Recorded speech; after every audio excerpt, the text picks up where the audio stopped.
ফরইও তে সিফাত কিয়া বইছে মনে করছে আমি এই চাইলে তো এগুলো দিয়ে বাড়ি যাইব ভালো করে আরাম করবো লড়াচড়া করো না মুরব্বী বইয়ালাম না বইয়ালাম খেলি থাকবেন কতক্ষণ আটকা দুপুরে একা উঠে পড়েন বইয়ালাম আরাম করে বইয়ালাম মার্শাল্লাহ এবারে জায়গা দেবে মার্শাল্লাহ সুন্দর হয়েছে তো আমি তো মনে করছি লোক হয় না না হয় তো তারা ডিব্বা পাচ্ছে যে দূরা ফুড়ে গেছে দূরা রহমতের বৃষ্টি তো ঐতি আছে আপনি গ্লাস দিলে গ্লাস ভরবো জগ দিলে জগ ভরবো বালতি দিলে বালতি ধরবো ডেক্সি দিলে ডেক্সি ভরবো ড্রাম দিলে ড্রাম ভরবো আর আপনি কিতা ধরবেন এটা হলো আপনার দেহার বিষয় আপনারা সুন্দর করে একটা এটা একবারে বদনাও কন যেত না আবার বড় মনে করেন বালতি বালতি একটা বালতির মতো ধরছেন আল্লাহ রহমত দিয়া ভরপুর সুবহানাল্লাহ কয় না একেবারে ভরপুর হয়ে গেছে এখনো যারা 2-4 জন রাস্তাঘাটও আছেন আইলে আইতেন পারেন তখনও কিছু জায়গা আছে তবে এরপরে আইলে আর জায়গা পাইতেন না কোনা দিয়ে দাঁড়াই তখন লাগবো আল্লাহ যেন আমাদেরকে হেফাজত করে সবাই কোনা আনি তো উড়ি করেন না ওই যে এবার কালা গেঞ্জি যেমনি উঠছে এমনি উঠতেন না একটু বইয়া হই নেন জরুরি কিছু কথা আছে মুসলমান হয়েছে এখন কয়জন হ্যাঁ মাশাআল্লাহ সচেতন শ্রোতা বুদ্ধিমান শ্রোতা বনলইয়া বইয়া রয়েছে কয়জন না আর নবীজি তো একজন আছে এবার নবীজি আর ওই ঈমান আনার পরে যে কইছিলাম মনে করেন আমি মুশতাক হয়েছি এই মুহূর্তে যদি ঈমান আনি তাইলে আমার 1 নাম্বার কাজ কিটা এই দেখি কে পারেন বলেন একজন ঈমান তো আনলামে এরপরে কিটা করতাম কেমন বুদ্ধিমান লোক শিখা দিয়া বইয়া রইছে রে মাশাআল্লাহ মারহাবা কেন তো হ্যাঁ ঠিক আছে এবার ওয়াজ শুনে সবসময় মন দিয়া তোমরা মতো সকল বকর সারি হয়ে চায় না মারহাবা কয় না ঈমান আনার পরে 1 নাম্বার কাজ হইল কি বাতাস করিস না তো একবারে দুর্বল কই করতে আসো হ্যাঁ আমার গাওয়া লাগান লাগতো না খেয়াল করে করো বাতাস আচ্ছা ঠিক আছে থাক অসুবিধা নেই যে সবাই পড়েন আলহামদুলিল্লাহ জোরে আরো জোরে সবাই ওই ফ্যান লাগতে আছে হেতারা তারা সবাই আওয়াজ করে আমি যখন যেটা বলতে বলি সবাই আওয়াজ করে বলবেন বলেন সুবহানাল্লাহ বলেন আলহামদুলিল্লাহ বলেন আল্লাহু আকবার সবাই পড়েন আমিন বন্ধুগণ এই মাহফিলটা যেহেতু বাড়িতে মাহফিল আমাদের দেশে সাধারণত এই মৌসুমে মাহফিলে হয় আমাদের দেশে মাহফিল হয় শীতকাল তা এখন তো বৃষ্টি বাদলার সিজন গত কয়েকদিন ধরে আজকে দুপুরবেলাও বৃষ্টি হয়েছে নাকি আপনাদের এখানে হয় নাই না কুমিল্লাতে বৃষ্টি হয়েছে সকালে দুপুরবেলা আমি তো ভয়ে ভয়ে ছিলাম যে মাহফিল করা যাবে কি যাবে না কিন্তু আল্লাহ সুযোগ করে দিয়েছেন আল্লাহ কবুল করে নিয়েছেন সবাই পড়েন আলহামদুলিল্লাহ তো বাড়ি ঘরে মাহফিল একটা সমস্যা আছে সমস্যাটা হলো আশেপাশে আওয়াজ হওয়ার সম্ভাবনা আছে বাড়িতে মহিলারা থাকে বাচ্চা কাচ্চা থাকে তো ওনারা তো আর আমাদের সামনে থাকে না তা আমাদের সামনে বৈশা যারা তারা আর কথা বলে না যে কথা বলা যাবে না হুজুর দেখতে আসছে কিন্তু যারা পর্দার আড়ালে আছে তারা মনে করছে যে সব এক লোক হইতে পারে না এই একটা মাহফিলের উসিলায় যেহেতু একখান হইছে কথার আরো জোর ঠিক নিও আমি মাহবুবদেরকে বিনীতভাবে অনুরোধ করব দয়া করে আপনারা কেউ কথা বলবেন নিজেদের বাচ্চা কাচ্চাগুলোকে সামলাইয়া রাখেন যেন ওদের কথার আওয়াজ আমার কানে যেন না আসে আমরা যেন ঠান্ডা মাথায় কিছু কথা শুনতে পারি আল্লাহ যেন তৌফিক দান করে সবাই পড়েন আমিন খুব মনোযোগের সাথে কথা শুনবেন হেলায় ফেলায় আমরা একটা সেকেন্ড সময় নষ্ট করতে চাই না পুরাটা সময় আমরা কাজে লাগাতে চাই বন্ধুগণ এই দুনিয়ার ভিতরে মানুষ আছে 800 কোটি কয়শো কোটি কথা কইেন সবাই মাত্র কথা হয়েছে যে সবাই আমরা বলবো একজন চুপ থাকেন এই দুনিয়াতে মানুষ আছে কয়শো কোটি ওই আবার কথা না এই যে সাইয়ের যে কালা বেড়া এবার আবার আরেকবার চায় কারে কয় আপনার ওই দুটো কি আছি সবাই কথা কইয়া কয়শো কোটি আওয়াজ করে বলবেন। আমি তো কোরআন এই নতুন লোক না, আমি আপনাদের এলাকায় অনেক মাহফিল করেছি, আপনাদের এই ঈদগাহ, তারপরে চবিপুর মাদ্রাসায়, তারপরে এই যে এই গ্রামের নাম কি গৌরীপুরে আমি অনেক মাহফিল, ওই যে রাস্তার ওই পাশে যুবকেরা যে মাহফিল করতো ওইখানে মাহফিল করেছি ক্ষেতের ভিতরে, তারপরে শরৎনগর, তারপরে এই হ্যাঁ গঙ্গানগর, তারপরে ভৈরবনগর, এই এখানে তো কোনো গ্রাম আর বাকি নেই, সব গ্রামে গ্রামে আমি মাহফিল করেছি। এখানে যারা আছেন ওয়াজে এই ফলাফল থেকে আরম্ভ করে মুরব্বী পর্যন্ত সরাসরি আমার সামনে বৈশা ওয়াজ শুনছেন কে কে? একটু হাত তুলেন দেখি। এই দেখছেন কইলাম না, কেউ বাকি নাই, খালি কে সারা কারা কারা হাত তুলে চাইতো গিয়া নিজের হাত তুলতো মনে নাই তার।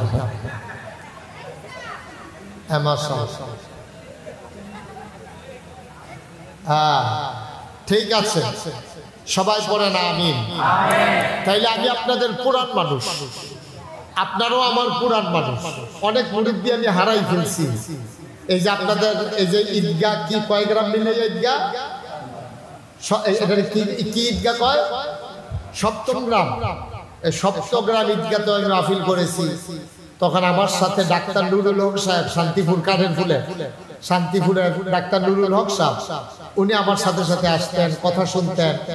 অনেক মুরব্বীদের কই, আজকে এক মুরব্বী ওই যে ওই লালবাড়ি, এই মুরব্বীও তখন ছিলেন, হ্যাঁ বারেক ভুইয়া। এই কতগুলা মানুষ আমি হারিয়ে ফেলেছি, কতগুলা মানুষ এখনো আছে। আল্লাহ যেন সবাইকে কবুল করে, সবাই কনা আমিন। আরো জুড়ে বন্ধুগণ, 800 কোটি, কয়শো কোটি মানুষ? 800 কোটি মানুষের ভিতরে পুনে 200 কোটি হইল মুসলমান। পুনে 200 কোটি হইল মুসলমান। কয়শো কোটি? পুনে 200 কোটি, প্রায় 200 কোটি হইল মুসলমান। তো 4 ভাগের 1 ভাগ হইল মুসলমান। সুবহানাল্লাহ বলবেন না? তাইলে সব ধর্ম মিলাইয়া, ইহুদি, খ্রিস্টান, হিন্দু, বৌদ্ধ, জৈন, পার্সি, কত জাতের ধর্ম যে আছে, কয়েক হাজার ধর্ম আছে, সবাই মিললে হইল 600 কোটি। আর আমরা মুসলমান একাই হইলাম 200 কোটি, প্রায় 4 ভাগের 1 ভাগ মুসলমান। এখন এই 4 ভাগের 1 ভাগ মুসলমান, 57টার উপরে দেশ মুসলমানদের দখল। এবং এই ভূগতভাবে মানে আপনার আঞ্চলিক দিক দিয়া কায়দার জায়গার ভিতরে আপনার দেশকে, কায়দার জায়গার ভিতরে আমরা বাড়ির গাড়া দিয়া, এখন আপনারা বাড়ির গাড়া দিয়া যদি মানুষের কসবা যাওন লাগে, তাইলে আপনারা যেমন একটা বেটাগিরি থাকে যে আমরা বাড়ির গাড়া দিয়া যাইবানি, লাগলে জিগায়, কেউ জিগাই দিও, কথা কয় না মুরব্বী চুপ। এই বাড়ির গাড়া দিয়া যাইতে লইলে কয় যে আমার লগে যে এরকম করতেছ যাইবানি আমরা গাড়া দিয়া, এরকম গাড়ার জায়গা দিয়ে আমরা মুসলমানের। সুবহানাল্লাহ কয় না? পৌনে 200 কোটি মুসলমানের মাঝে উল্লেখযোগ্য জায়গাগুলো, কায়দার জায়গাগুলো আমাদের। এই পৌনে 200 কোটি মুসলমানের ভিতরে সম্পদের দিক দিয়েও মুসলমানদের অনেক সম্পদ, বিশেষ করে মধ্যপ্রাচ্যে, মিডল ইস্টে বড় বড় যে দেশগুলো, সৌদি আরব, কাতার, তারপরে আপনার কি কয় দুবাই, তারপরে ওমান, এইসব দেশগুলোর যে সম্পদ, কুয়েত, তারপরে ইরান, এই যে সম্পদ দেশগুলোর ভিতরে জনসংখ্যা এবং এলাকা এবং আপনার টাকা পয়সা অনেক বেশির অধিকারী আমাদের এই মুসলমানেরা। তারপরেও আপনাদের কাছে আবার আমি আপনাদের বিবেকের কাছে একটা প্রশ্ন করি, তাইলে 4 ভাগের 1 ভাগ মানুষ আমরা, কায়দা মতো জায়গা, কথা খেয়াল করেন মন দিয়া, কায়দা মতো জায়গা দিও আমরা, মানুষটিও আমরার বেশি, জায়গা দিও কায়দা মতো আমরা, সম্পদ টাকা পয়সা আমরার বেশি। এরপর আমরা মুসলমানরা শান্তিতে আছি নাকি অশান্তিতে আছি? কথা কইতেন না সবাই? শান্তি না অশান্তি? অশান্তিতে আছি ভাই। এইভাবে নড়াচড়া করা যাবে না, বিরক্ত করা যাবে না। আপনি দিয়ে সরেন, বসে পড়ুন, একটু নড়াচড়া করা, বিরক্ত করা যাবে না আমাকে। এমনি প্রচন্ড গরমের ভিতরে মানুষ এরপরে আবার কয়দিন আগে খাইছে গরুর গোশত, তারা যখন কাপড় চুপুর লইয়া বইয়া রয়েছে এটাই বেশি খুললা লাগছে না যে এটাই কপাল ভালো, গরুর গোশত এখনো চলতে আছে কেন। আর এই জায়গার ভিতরে এরপরে আপনারা করবেন লড়া চড়াই রইতো না, আমিন কর। আরে আপনারা আমিনের লেগে তো জুড়ে কর। তাইলে যেই কথাটা আবার কই, 800 কোটি মানুষের ভিতরে 200 কোটি মানুষ আমরা মানে মুসলমানের, জাগাদি কায়দা মতো আমরা, টাকা পয়সা সম্পদও আমরা, এরপরও মুসলমানের কি শান্তি নাকি অশান্তি? বিরক্ত করো না বাবা, তোমার কয়েকবার ডাক দেওয়া লাগছে, তোমার এই কথা বললো যেটা যখন জিজ্ঞেস করি দুইজনে কথা কইও না, শান্তি না অশান্তি? আমরা অশান্তিতে আছি। কেন? এমন তো হওয়ার কথা ছিল না। আপনার জিফু তো বেশি, জায়গা জমি বেশি, দেয়া পয়সা বেশি, বাড়ি ঘর সুন্দর, এরপরে আপনার অশান্তি তো গেল। কারণটা কি? কারণটা একটাই, আপনার ছেলে মেয়েগুলা যদি মানুষ না হয়, ঠিক কিনা কম? এই ছেলে মেয়ে যদি আপনার আরে এই ছেলে মেয়েগুলো যদি আপনার জন্য মেল ডাকিয়ে আনে, একটাই চুরি করে, একটাই ছিনতাই করে, একটা আরেকটার বাড়ি সব চুরি করে, তারপরে গিয়া রাস্তার উপরে বইয়া বইয়া বাইয়াখন যাই করলে টিটকারি মারে, এই বিশ্বাস বাপ হিসাবে সব আপনার কাছে আই। আপনার জিয়েও মানুষ হইছে না, আপনার জিফুতো মানুষ হইছে না, আপনার বউয়ে আর কায়দা মতো সুবিধা মতো এবিডিয়ে বাজারে বাজারে ঘুরে, আপনি যত বড় নামাজি হন, যত বড় আল্লাহওয়ালা হন, 5 ওয়াক্ত নামাজ মসজিদে গিয়া পড়েন, আপনার কেউ ভালো মানুষ কইতো না, আপনি শান্তিতে থাকতে পারবেন না। কারণ আপনার স্ত্রী, আপনার সন্তান আপনাকে শান্তিতে থাকতে দেয় না, ঠিক কিনা কথা বুঝছেন? এবার মুসলমান 250 কোটি মুসলমান আমরা, অনেকগুলা দেশ আমাদের, সম্পদ আমাদের, টাকা পয়সা আমাদের, জনসংখ্যা আমাদের বেশি, অবস্থানগত দিক দিয়ে দেশগুলো আমাদের কায়দার ভিতরে আছে, তারপরে আমরা শান্তিতে নাই। কারণ হলো মুসলমানের কোয়ান্টিটি আছে, সংখ্যায় মুসলমান বেশি, কিন্তু কোয়ালিটি মুসলমানের বড়ই খারাপ। যেই মুসলমান মানুষকে সভ্যতা শিখিয়েছে, এই মুসলমান আজকে অসভ্য জাতিতে পরিণত হয়েছে, ঠিক কিনা? মিছা কথা সবচেয়ে বেশি কয় দেখবেন মুসলমান, সিটারি বাটফারি মুসলমানে, টেহা হাওলাত নিয়ে ঘুরায় মুসলমান, সুদে টেহা লাগায় মুসলমান, ঘুষখেন্ডি দেয় মুসলমান, লাইল ঠেলতে ঠেলতে কচ কাটতে কাটতে আরেকবারের খেতে বিকালা মুসলমান, টেহা হাওলাত দিতে পারলে ঘুরায় মুসলমান, মানুষের উপরে অত্যাচার করে, নির্যাতন করে মুসলমান, ঠিক কিনা করে? আমরা ওয়াদার কোনো খেলাফ নাই, ওয়াদার ঠিক কথা কয়েন না। এই যে আপনি কথা কইছেন, মাহফিলের পরিবেশটা নষ্ট করে দিচ্ছেন। সব জায়গায় সব কথা কখন যায়, এবার মনে করছে একটা মেল চলতে আছে, আমি মেলও কথা কই, এলে ওটা মাইকি দিয়ে দুইটা কই আলাইছে কথা কয়েন, মার হাবা কম, খুব মনোযোগের সাথে একটু মিলান, নিজের জীবনটার লোক একটু মিলান, একটু চিন্তা করেন আমরা কি করতে আসছি, ঠিক কিনা কর? একটু চিন্তা করেন। হাসির জন্য বলি নাই, কথার জন্য কথা বলি নাই, অনুভূতিটার একটু জিজ্ঞেস করেন, বিবেকটার একটু জিজ্ঞেস করেন আমরা কি করতে আসছি। 1500 বছর আগে নবী কি কইতাম, 1500 বছর আগে নবীজি যখন দুনিয়াতে আইছে, নবী যখন ইসলামের দাওয়াত দিছে, উনি মাত্র নবুয়ত প্রকাশ পাইছে 40 বছর বয়সে। এমন সময় একজন মুসলমান নাই, উনি যতক্ষণ পর্যন্ত দাওয়াত না দিছে, প্রকাশ না করছে, একজনে তো মুসলমান হইছে না। সর্বপ্রথম নবীজির হাতে ধরে মুসলমান হইছে আম্মা জান খাদিজা রাদিয়াল্লাহু তাআলা আনহা, বলেন সুবহানাল্লাহ। তাহলে মুসলমান হইল কয়জন? নবী তো আছে, একজন উনি তো আছে, এখন সর্বপ্রথম মুসলমান হয়েছে কয়জন? পুরুষ না মহিলা? সর্বপ্রথম একজন মহিলা ইসলাম গ্রহণ করছে। খেয়াল করেন কইলাম, সিহন কথা খুব বুঝ করে খেয়াল করেন। একজন মাত্র মানুষ ইসলাম গ্রহণ করছে, নবীজি একজন ইসলাম গ্রহণ করে সারছে পরে এখন মতে মতে চিন্তা করতেছে আর কারে দাওয়াত দেওয়ান যায়। আমার লোকে খাতিরটা বেশি আবু বকর সিদ্দিক। সুবহানাল্লাহ কয় না রে? আবু বকর সিদ্দিক, আপনি শুধু আমার দিকে চাই, এত ফেলছেন ভিতরে, হ্যাঁ আমার দিকে চাইয়া কথা শুনেন। আবু বকর সিদ্দিক ওনার লগে খুব খাতির ছিল নবীজি।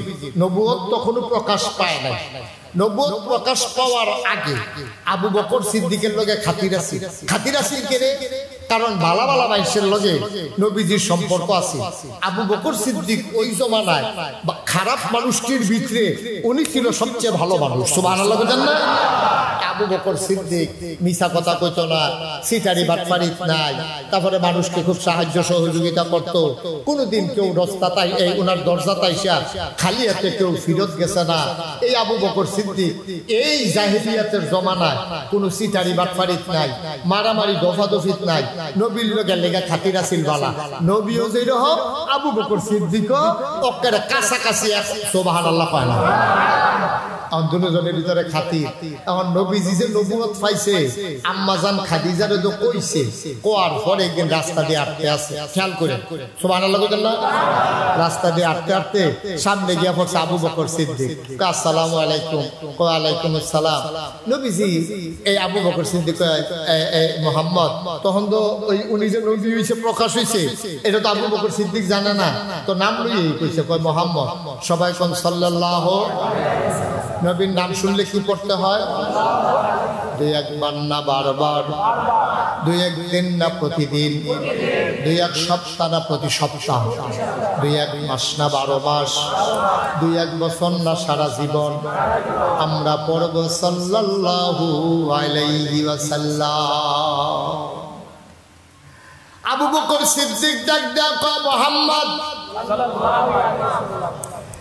অনেক দিন হয় আপনার সাথে দেখা হয় না, ভাই সাহেব কি খবর আপনার? আল্লাহ নবী, আপনারে তো আমি খুঁজতেছি, জরুরি একটা কথা আছে। ভাই কি কথা? নবীজি টান দিয়ে আবু বকর সিদ্দিককে আড়ালে নিয়ে গেলেন, চুপি চুপি কানে কানে বললেন, ও আবু বকর সিদ্দিক শোনো শোনো শোনো, আল্লাহর ফেরেশতা জিবরাইল হেরা গুহায় আমারে ডাক দিয়া কয় আমি বলে মুহাম্মদ ইবনে আব্দুল্লাহ না। সুবহানাল্লাহ। তৎকালীন জমানা নিজের নামের লগে বাপের নাম লাগাইয়া পরিচয় দিত তারা। যেমন এখন যদি আপনি মুরব্বী মানুষ একটা ফলাফান্ডে দেখেন, যদি জিজ্ঞাসা কি করে তোর নাম কিটা, চিনছেন না? আমার নাম আব্দুল করিম। কোন করিম? কারণ চিনছেন আমরা দেওয়ান বাড়ি না। আরে কার ফুটতু? আমি তো আব্দুল কুদ্দুস মিয়ার ফুতে না। কুদ্দুসের ফুটতু। তাহলে বাপের নামটা কইলে ফুতের চিনতে সহজ হয়, ঠিক নিও? আহা মনোযোগ নাই রে, ঠিক নেই? বাপের নাম জিগায় বাইশে মুরব্বীরা ফলাফেন দেখলে না চিনলে বাপের নাম দিকে। সৌদি আরব অহন এই বুদ্ধি করে তারা নাম রাখে। সৌদি আরব নাম রাখে কেমনে? বাপের লগে ফুতের নাম মিলাইয়া চিনতে যেন সহজ হয়। তো নবীজির নাম ছিল মুহাম্মদ ইবনে আব্দুল্লাহ, কারণ নবীর আব্বার নাম হইল আব্দুল্লাহ। তো মুহাম্মদ ইবনে আব্দুল্লাহ। এখন নবীজি ডাক দিয়া তো আবু বকর, কথা মনে আছে নিও? আবু বকর আমি দিলে তখন থেকে আর মুহাম্মদ ইবনে আব্দুল্লাহ না। করতে আপনি আব্দুল্লাহ ফুত, মুহাম্মদ এটা আবার না হয় কেমনে? কয় না, জিবরাইল এক ফেরেশতা আছে আল্লাহ, এবারে আমারে ডাক দিয়া কয় আমি বলে মুহাম্মাদুর রাসূলুল্লাহ সাল্লাল্লাহু কোন সুবহানাল্লাহ। আবু বকর সিদ্দিক খপ করে হাতের ভিতরে ধরে ফেললেন, ডাক দিয়া কয় জানতাম এমন একটা ঘোষণা আপনার নামে আসবে। সুবহানাল্লাহ। আপনার যেই চরিত্র, আপনার যেই ব্যবহার, আপনার যেই লেনদেন, আপনার যেই চালচলন, আপনার যেই কথাবার্তা, আপনার আচার আচরণ, আমি বুঝালা ইসলাম আপনি কিচ্ছু একটা হইবেন। আমি এই দিনটার অপেক্ষায় ছিলাম। ও মুহাম্মদ আপনি কি আল্লাহর রাসূল? কহ। এবার আবু বকর সিদ্দিক হাত হাত ধইরা কয় আপনি যদি রাসূল হন তাইলে আপনি সাক্ষী থাকেন আমি আবু বকর আপনার উম্মত। আপনি যদি রাসূল হন আমি আপনার উম্মত। সুবহানাল্লাহ। তাআলা আপনি যদি রাসূল হন, পিছনে কথা কয়, আপনি যদি রাসূল হন আমি আপনার উম্মত। এখন মুসলমানের সংখ্যা হইছে কয়জন? কথা কয় না কয়জন? দুইজনের কি নাম? এক নম্বরে আম্মাজান খাদিজা, দুই নম্বরে আবু বকর সিদ্দিক। বলেন সুবহানাল্লাহ।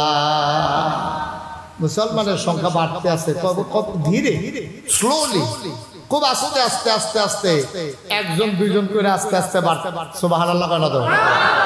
আবার আবু বকর সিদ্দিকও মুসলমান হয়েছে, আম্মাজান খাদিজা হয়েছে। ঈমান আনার পরে এবার আসেন আসল কথায় আমরা এসে বসি। ঈমান আনার পরে এক নাম্বার কাজ, মনে করেন আমি মুস্তাক হয়েছি, এখন ঈমান আনলাম, মনে করেন আমরা তো আগে ছেলে বসো, উঠো না বাবা, প্রত্যেকদিন এখানে মাহফিল হয় না তো, একটু আরাম করে বসো। আউলিতে সিফাত দিয়া বইছে, মনে করছে আমি এই চাইলে এগুলো দিয়ে বাড়ি যাইব, ভালো করে আরাম করে লড়াচড়া করো না। মুরব্বী বইয়ালাম না, বইয়ালাম খেলি থাকবেন কতক্ষণ, আটকা দুপুরে একা বিশ পড়েন, বইয়ালাম আরাম করে বইয়ালাম। মার্শাল্লাহ এবারে জায়গা জায়গায় মার্শাল্লাহ সুন্দর হয়েছে তো।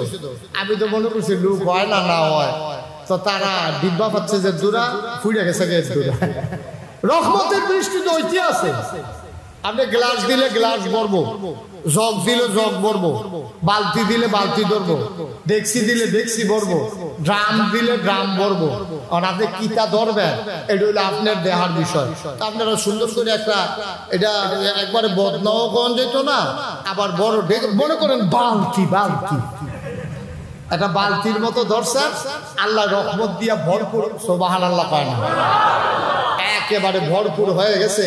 এখনো যারা দুই চারজন রাস্তাঘাটও আছেন, আইলে আইতেন পারেন, তখনও কিছু জায়গা আছে, তবে এরপরে আইলে আর জায়গা পাইতেন না, কোনা দিয়ে দাঁড়াই থাকুন লাগবো। আল্লাহ যেন আমাদেরকে হেফাজত করে, সবাই শোনা আমি উড়ে উড়ি করেন না।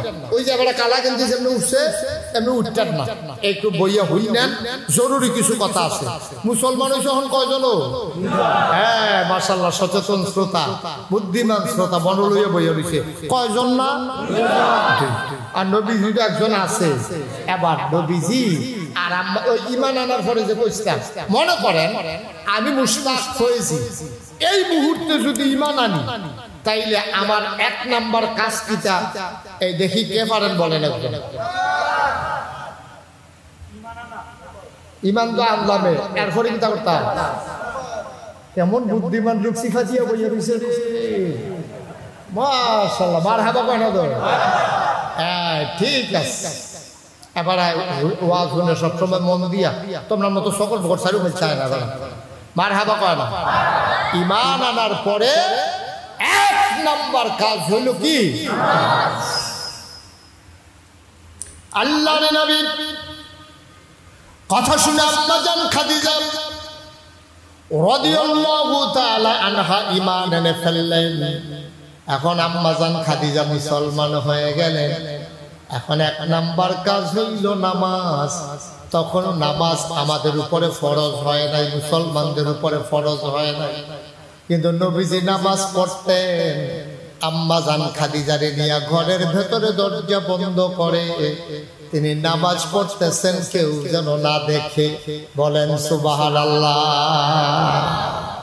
কেউ যেন না দেখে চুপি চুপি নামাজ পড়তেছেন। নামাজের আয়াত তখন নাজিল হয় নাই, নামাজের আয়াত পরে নাজিল হয়েছে।